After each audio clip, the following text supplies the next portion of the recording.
बोले स्वामिनी जी ठाकुर जी की लीला बाधित है रही है, अब आगे की लीला मथुरा लीला होगी, कंस वध होगा। अब इतना दंड बहुत है, कम से कम बरसाने को बास तो मिले, गोबर थापे की सेवा मिली। अब इनको किशोरी जी ने कहा बरसाने की सीमा से बाहर जाए।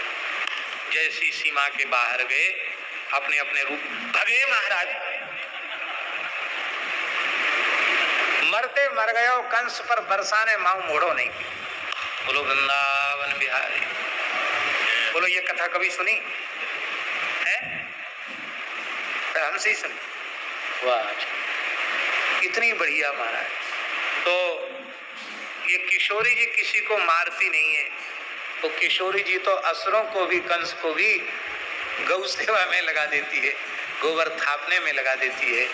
ऐसी श्री किशोरी जी तो जैसे बालक अपने पिता के कोप से अपने को बचाने के लिए माँ का आश्रय लेता है, ऐसी हम लोग पता है दोषों के खजाने हैं, हमारे अपराध क्षमा के योग्य तो है नहीं, पर श्री किशोरी जी का आश्रय रहेगा तो हम श्री राधे जू के बल अभिमानी और एड़े रहे श्याम सुंदर से बोलो बोले अटपटी बानी।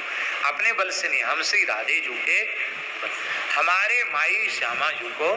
किशोरी जी पास में है, अघासुर बकासुर बत्सासुर तृणावर्त व्योमासुर अरिष्टासुर, किसी भी असुर को मारते समय किशोरी जी पास, कंस को मारते समय पास में है।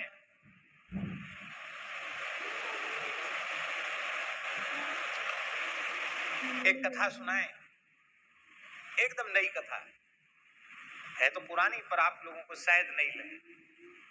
हमने अपने पूज्य सद्गुरुदेव श्री भक्तमाली जी के मुखारविंद से सुना, और वो भी विचित्र कथा। हमने एक बार महाराज जी से पूछा कि महाराज जी जैसे पूरे ब्रज में कंस का उपद्रव होता था, नंदगाम गए कंस के राक्षस, और सब जगह गए, गोकुल में गए, वृंदावन में गए, वृंदावन के भीतर ही नंदगाम बरसाना सब वृंदावन में, गिरिराज जी में भी।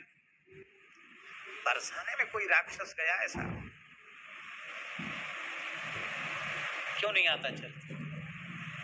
ये मैंने अपने पूज्य गुरुदेव भक्तमाली जी से पूछा। चलो एक कथा सुना देते, महाराज जी के मुख से सुनी हुई कथा। बोले नारद जी के मन में आया कि शायद लीला में भी आपने कभी सुना देखा नहीं होगा ये चरित्र, आप चाहो तो दिखा सकते हो लीला में। नारद जी ने देखा कि इसको ठाकुर जी के बारे में तो उसको समझ में आ गया कि वो काला काला बंसी वाला, काली कमली वाला और हमारा काल है, लेकिन उसको राधा रानी की महिमा मालूम नहीं कंस को। तो नारद जी पहुंचे, कंस बड़ा चिंतित था।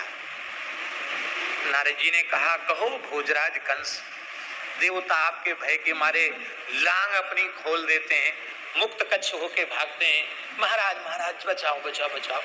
आप आजकल बड़े उदास और चिंतित दिखाई पड़ते हैं, आपकी सेहत भी कुछ खराब है, क्या करें महाराज, ठीक से भूख नहीं लगती, नींद भी नहीं आती है, बहुत परेशान हूं मैं।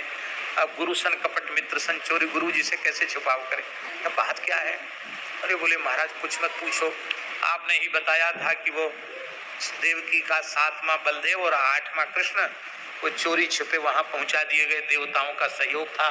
वे ही नंद के पुत्र कृष्ण बलराम हमारे बड़े बड़े असुरों को सफाचट कर रहे हैं। छोटे छोटे बच्चे हैं 10-11 साल के, इतनी शक्ति उनमें आई कहां से? नारद जी ने रहस्यपूर्ण हंसी से हंसते हुए कहा, अरे भोजराज तुम बड़े भोले हो, सज्जन हो, हाँ क्या कहना, तुम्हें पता ही नहीं। कृष्ण की जो ताकत है ना, शक्ति, उन्हीं की कृपा से गोवर्धन उठाया, उन्हीं की कृपा से दावानल पान किया, तुम्हारे सबरे असुर उसी से, उन्हीं के शक्ति से मारे। स्वाभाविक के बिना शक्ति के शक्तिमान कोई क्या करेगा? वो है, वहां यदि तुम्हारा जादू चल जाए और बस शक्ति का पुंज यदि तुम्हारे हाथ लग जाए तो फिर तो तुम्हारी विजयी समझो। कंस ने कहा ये बहुत अच्छी बात है, तो शक्ति के पास तो थोड़ी ज्यादा शक्ति लगानी पड़ेगी कि नहीं?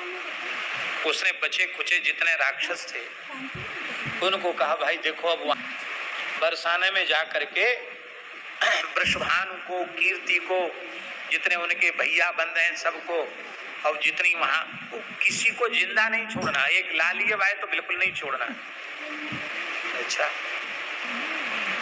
वो सब गए वहां। असुर, काली काली छाया।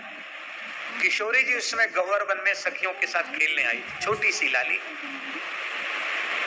तो ललिता जी ने कही कि स्वामिनी जी, एक बिना ऋतु के काले काले मेघ आसमान में कैसे आ? अरे बोले काले मेघ नहीं है,